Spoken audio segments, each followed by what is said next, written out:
প্রধান অতিথি এবং পরিচালনায় আছেন সালাউদ্দিন সরকার ভাই এবং বিএনপির অঙ্গ সভাপতি। আসসালামু আলাইকুম। মরহুমা খালেদা জিয়া তৎকালীন পূর্ব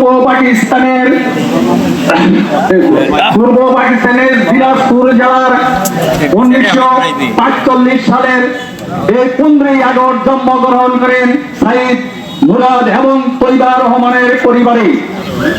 যখন সে জন্মগ্রহণ করেন তখন থেকেই সে একটা সুলভ চরিত্র ছিল।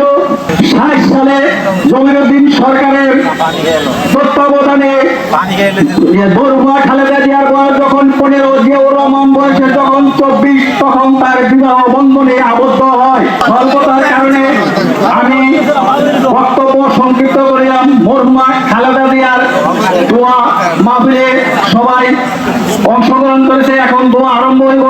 আমাদের যে বক্তব্য দিবেন জনাব মারুফ ভাইয়ের বক্তব্য শোনার জন্য সবাই অপেক্ষা করেছেন। এই বলে আমার বক্তব্য শেষ করলাম। আসসালামু আলাইকুম ওয়া রাহমাতুল্লাহি ওয়া বারাকাতুহু।